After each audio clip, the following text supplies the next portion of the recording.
So kuna baadhi ambao wameweza kuniuliza hapa, vipi KG, mbona hutupi habari za Uganda? Ni kitu gani ambacho kinaendelea ndani ya Uganda, ambapo leo tarehe 15 mwezi wa kwanza mwaka 2026 nchi ya Uganda pamoja na raia wake wako kwenye debe kumchagua yule ambaye ni rais wao, ama kuchagua viongozi wote wa jimbo na kata nzima yote ya Uganda. Sasa yule ambaye anataka kumtoa yule ya Kayura Museveni pale, ambapo ndio kama mpinzani mkuu ambao anajiita Bobi Wine, ameweza kuandika ukurasa fulani hapa chini ya masaa mawili mpaka sasa, ambapo alikuwa anazungumza hali halisi ya ndani ya Uganda. Nikwambie tu, imekuwa ngumu sana kupata habari kutoka Uganda kwa sababu ya vile kwamba internet kule zimefungwa na mitandao imekuwa ngumu sana kutusambazia jumbe, na wale wote ambao tukiwasiliana nao karibu wiki nzima imekuwa ugumu pia vile vile kuwapata kwa mawasiliano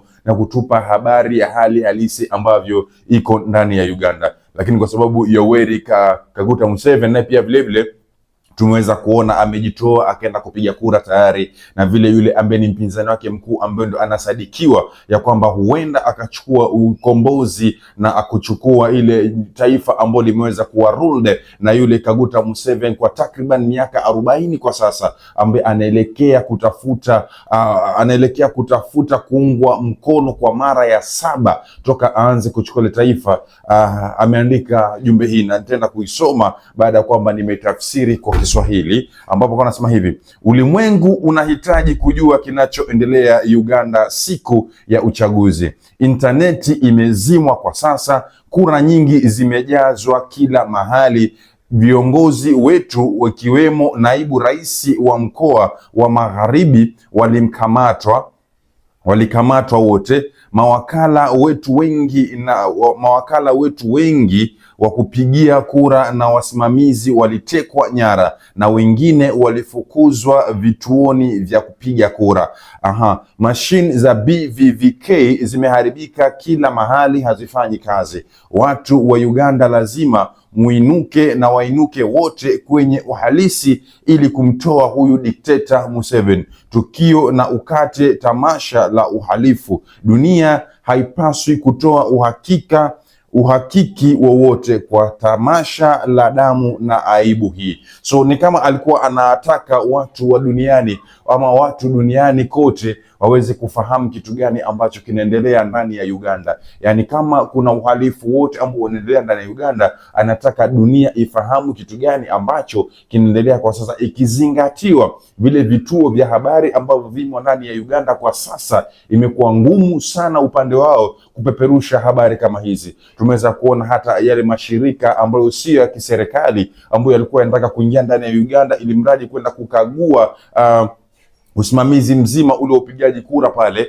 wameweza kukatazwa na kuambiwa kwamba hawaruhusiwi kuingia ndani ya Uganda. Vile vile pia Museveni ameweza kuulizwa swali pale asubuhi, ambapo hivi mchana, ambapo alikuwa ameenda kupiga kura, kuulizwa swali la internet, ni vipi, kwa nini umezima internet? Hiyo ni moja ya swali ambao alikuwa ameweza kuulizwa na baadhi ya watu ambao walikuwa ni kama ni watangazaji wa habari, vile vile pia baadhi ambao walikuwa wameruhusiwa, ambapo sijui kama it was a set question, na ni swali ambalo limetengenezwa ili ajibu watu wafahamu kitu gani kinachoendelea. Na Museveni alipoulizwa ni kwa nini internet imezimwa ndani ya Uganda, alisema kwamba tanukuu, mwakani tulipoenda kupiga kura, wapinzani waliiba kura takriban milioni 2.7. Hivyo basi mwaka huu tumeamua ya kwamba tutazima interneti ili wasiweze kutengeneza vile walivyotumia mitandao ili kutengeneza zile kura walizozitengeneza mwaka ule. Tumefanya makusudi ili tuzime. Nimetafsiri kwa Kiswahili kwa Kizungu, so utaniwia radhi. So kwa ufupi hapa, Museveni alikuwa anajaribu kujitetea na kuambia dunia ya kwamba nimezima interneti kwa sababu yake, na sababu kuu nimezima ili kura zisiweze kuibiwa, kwa sababu Museveni anasema kwamba uwizi wa kura ulifanywa na upinzani, na kwa sababu hataki upinzani uendelee kuiba kura, hivyo basi akaamua azime internet. So that is the reason why Museveni gave out kwa nini amezima internet kwa sasa. So wale wote ambao wananiuliza KG, kwa nini hutupei habari za uchaguzi vile ambavyo unaendelea ndani ya Uganda, nafikiri nimekutaarifu. Na sisi hapa kwa KG Chipande studio yetu hapa tunaomba na kumwomba Mwenyezi Mungu tu pia vile pia na kuwaomba wa Uganda wote pia vile raia wa upinzani pamoja na wale ambao wanaunga mkono serikali ya Yoweri Kaguta Museveni ya kwamba waweze kulinda nchi yao kwa utulivu na amani, kwa sababu tumeweza kuona vile vita ama athari za vita ambao inaleta. Tunajua wazi kabisa 100% ya kwamba uchaguzi huu hautakuwa wa wazi, lakini sasa tufanye nini? It is what it is, that's what you can say. Na nimepatana na baadhi ya Uganda ambao tumeweza kuzungumza 1-2 ambao nilikuwa najaribu sana tuweze kuwaleta studio hapa ili tuweze kuuliza maswali mawili matatu, lakini upande wao umekuwa ngumu, wakiniambia kwamba ni hatari sana wakizungumzia habari za upigaji kura huu, kwa sababu mwisho wa siku watarudi zao Uganda, na wakirudi huenda kikawapata ambacho hao hawatariji wapate. Na nikukumbushe tu ama nikwambie kitu kimoja kabla tujamalizia hapa.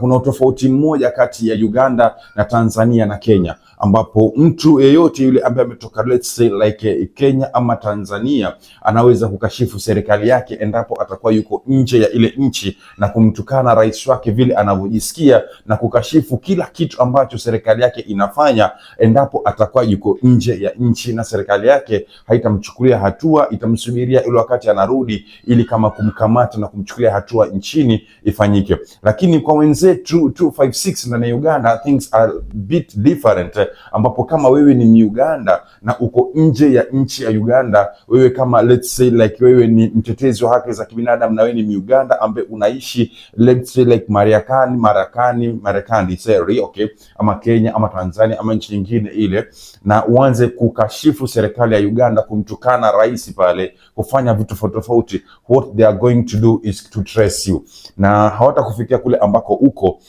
lakini wataangalia background yako ya familia yako, wajue wewe umetoka sehemu gani, babako ni nani, mama wako ni nani, mke wako ni nani, mume wako ni nani. Wataanza na hao, so watashika familia yako, watakuacha wewe, tofauti na nchi ya Kenya na Tanzania ambayo wanakuhitaji wewe muhusika mwenyewe. So this is the big difference ambao unapata paka wale ambao ni watetezi wa haki za kibinadamu kutoka nchini Uganda inawabidi na kwa lazima wafyate midomo yao, kwa sababu wanajua ni kubaya endapo watamkashifu Yoweri Kaguta Museveni ambaye huenda akawa rais wa awamu ya 7 ndani ya Uganda, kwa sababu yeye ndio baba wa taifa na atabaki kuwa baba wa bara la kitaifa ama bara la mashariki mwa Afrika. So maombi yetu sote kwa nchi nzima ya Uganda.